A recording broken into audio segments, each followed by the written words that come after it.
Well, ladies and gentlemen, things are getting exciting if you've made it this far. You've basically got your entire business set up and you are ready to get started. So, the next step is going to be acquiring clients, and we're going to do that in two ways. I've got two videos for you. This one is going to show you how to get on with property managers. This is a foolproof method that is tested and proven out time and time again. And I'm also going to put another video right after this one that's going to be more of an overall view of all the different types of clients you could go after. So, to focus on this video, we're going after property managers. Now, this method that I'm going to show you, I have had dozens upon dozens, and I do mean dozens upon dozens, maybe not 100, but a lot of handymen from this channel have personally emailed me and messaged me to let me know that they followed this process step by step by step, and they all got clients on the first day. At least one nice property manager client on day one just by following this process. I have had one or two that told me it didn't work for them. But when I asked them if they did the process correctly and went through the process, it was easy to identify where they didn't follow the process at. So I'm just going to lay this out for you step by step. And if you follow this, I do believe you'll have clients on your very first day of trying. And what we're going to be doing is putting together some folders or some binders, very professional looking, making us look like a real business. We're going to put these together and we're going to actually go to the property management company's office and we're going to pitch ourselves to them, just like a salesman might pitch a product to you, except hopefully less salesy. But we are going to show up in person and we're going to sell our services in person.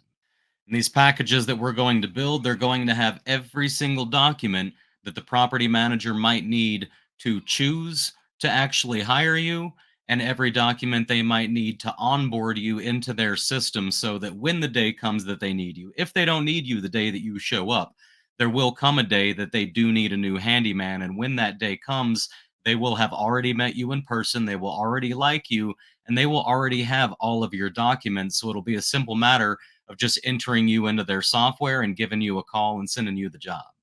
So here's the process, guys. It's really easy. You're going to print 12 copies each of the following documents.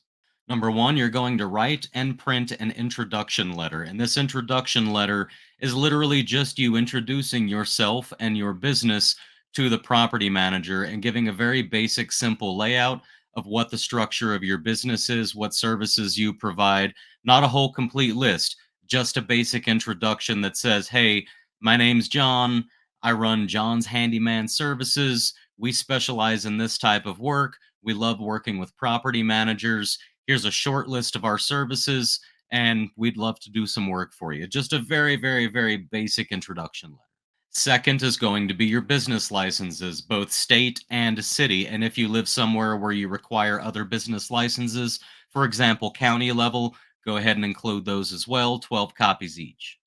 Then you're going to print 12 copies of your general liability insurance. And if you do have your commercial auto and other types of insurance, such as professional liability, refer to the insurance episode for that. But at the very least, print your general liability and any other necessary liability insurances that you may want to show them. Number four, you're going to go to your accountant or you're going to go online and do this yourself. It's very easy. You're going to need 12 W-9s. And a W-9 is basically like a W-2 when you go work for an employer, except a W-9 is for independent contracting. So get your W-9 filled out, fill it out correctly, make 12 copies, and they'll be able to input you into their accounting system as a subcontractor right away. Number five, make a nice list of your services, which you should have already done by this point, but make an actual list of every single service you offer. If you need help making that list, I do suggest going to any of my videos on YouTube.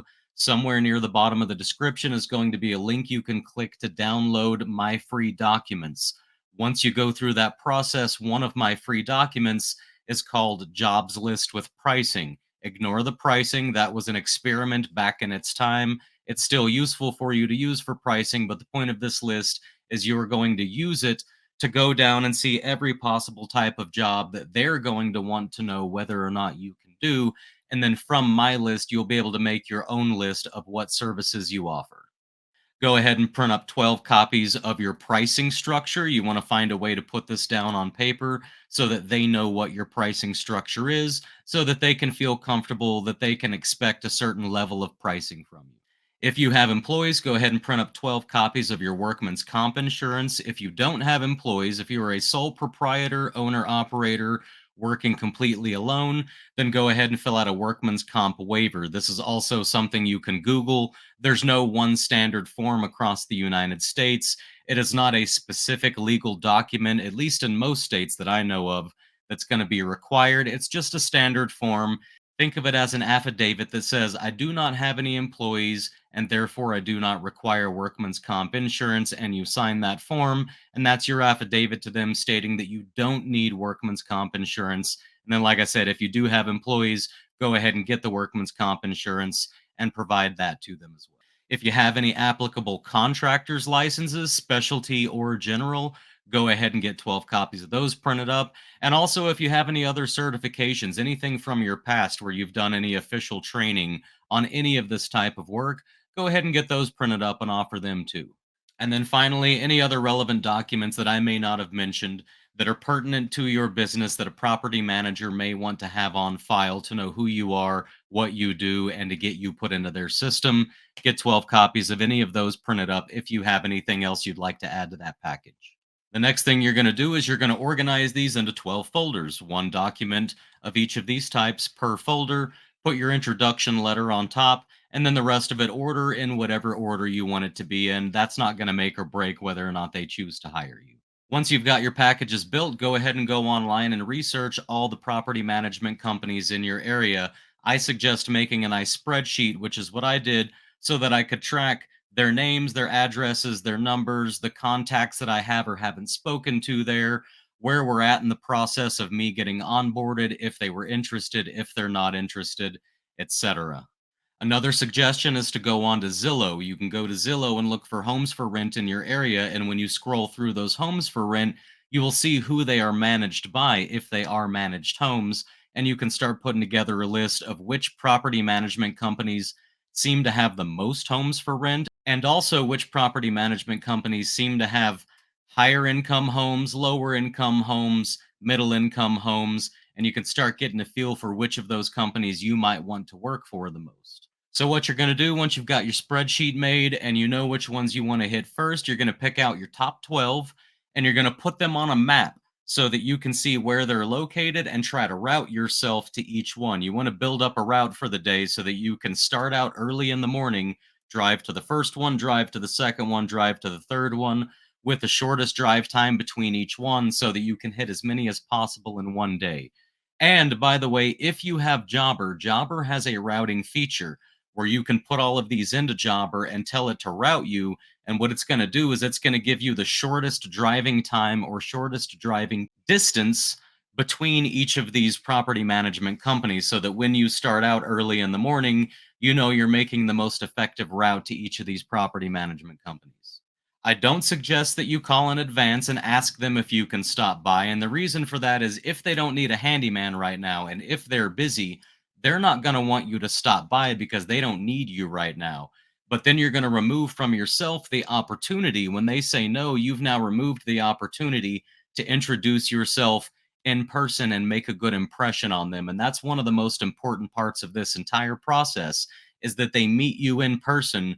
You want to be dressed nice. You want to have a clean car parked out in that parking lot when they see you pull up. You want to smile. You want to be articulate. You want to shake their hand and you want to make them feel comfortable around you. And you can't do that if you never show up. So if they tell you no, they don't need a handyman, you don't get that opportunity to make that impression. And that impression is one of the most important things.